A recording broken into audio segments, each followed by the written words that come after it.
Politics. సార్వత్రిక ఎన్నికల తర్వాత మరో ప్రత్యక్ష ఎన్నికకు సిద్ధమవుతున్నాయి వైసీపీ తెలుగుదేశం పార్టీలు. విశాఖ వేదికగా జరుగుతున్న స్థానిక సంస్థల ఎమ్మెల్సీ ఎన్నికతో ఇరు పార్టీల బలాబలాలు ఏంటో తెలిసిపోనున్నాయి. మొన్నటి సార్వత్రిక ఎన్నికల్లో వైసీపీ ఘోర ఓటమిని చవిచూసింది. 164 స్థానాలతో సంచలన విజయాన్ని నమోదు చేసిన ఎన్డీఏ కూటమి ప్రభుత్వాన్ని ఏర్పాటు చేసింది. అయితే ఇప్పుడు మరోసారి టీడీపీ వైసీపీ పార్టీలు అమీతుమీ తేల్చుకునేందుకు సిద్ధమయ్యాయి.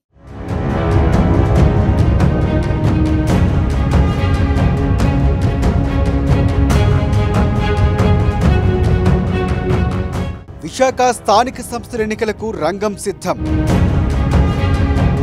వైసీపీ ఎమ్మెల్యే అభ్యర్థిగా బొత్సాను ప్రకటించిన వైసీపీ. వడపోతల అనంతరం బొత్సాను అభ్యర్థిగా ప్రకటించిన వైసీపీ పార్టీ. వలసలకు బ్రేక్ వేయాలని బొత్సాను బరిలోకి దించిన వైసీపీ. బొత్స బరిలో ఉండటంతో ఆసక్తికరంగా పోరు. సిట్టింగ్ స్థానం కోసం పావులు కదుపుతున్న వైసీపీ.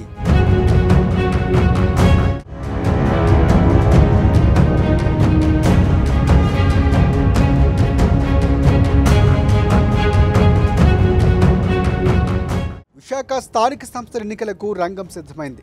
నెల 30న జరిగే ఎన్నికలకు 6వ తేదీన నోటిఫికేషన్ విడుదల కానుంది. వైసీపీ సిట్టింగ్ స్థానమైన విశాఖను కాపాడుకోవడానికి ఆ పార్టీ చాలా వేగంగా పావులు కదుపుతున్నట్లు తెలుస్తోంది.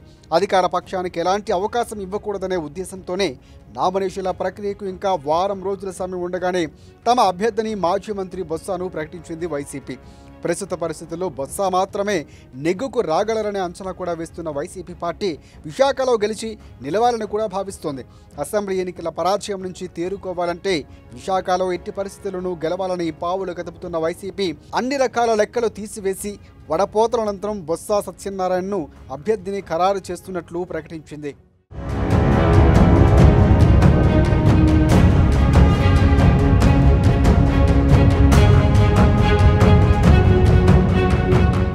విశాఖ స్థానిక సంస్థల ఎమ్మెల్సీ స్థానంలో వైసీపీకి 615 ఓట్లు ఉన్నాయి. మొత్తంగా 841 ఓట్లకు గాను వైసీపీకి 75% బలం ఉండగా అధికార కూటమికి కేవలం 215 ఓట్లు మాత్రమే ఉన్నాయి.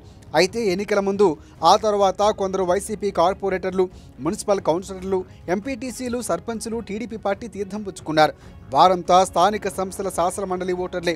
అయితే ఇలా పార్టీ మారిన ఓటర్ల సంఖ్యపై ఓ స్పష్టత లేకపోవడంతో ఎన్నికలు రసవత్రంగా మారాయి.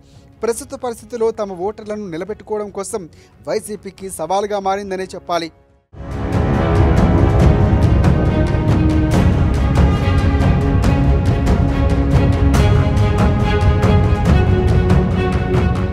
ఇప్పటి వరకు పార్టీ మారిన వారి సంఖ్యపై క్లారిటీ లేకపోవడం, ఇంకా ఎంతమంది జంప్ చేస్తారనేది చెప్పలేకపోవడంతో బొత్సాను బరిలోకి దింపడం ద్వారా వలసలకు బ్రేక్ వేయాలని భావించింది వైసీపీ.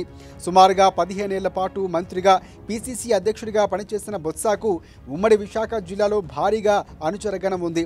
అందుకే ఆయన అభ్యర్థిత్వాన్ని వ్యూహాత్మకంగా ఎంపిక చేసుకున్నారు. అటు అధికార ఎన్డీఏ కూటమికి ఉమ్మడి విశాఖ జిల్లాలో మంచి పట్టు ఉంది.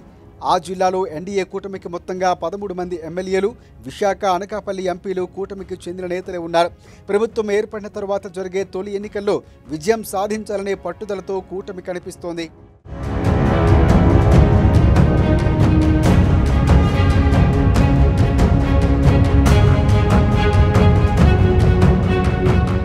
టీడీపీ రాష్ట్ర అధ్యక్షుడు పల్లా శ్రీనివాసరావు, హోంమంత్రి అనిత, స్పీకర్ అయ్యన్న పాత్రుడు, మాజీ మంత్రి గంటా శ్రీనివాసరావు, సీనియర్ నేత బండారు సత్యనారాయణమూర్తి తదితరులు అండదండలతో వైసీపీ సిట్టింగ్ స్థానాన్ని తమ ఖాతాలో వేసుకోవాలని స్కెచ్ వేస్తుంది టీడీపీ.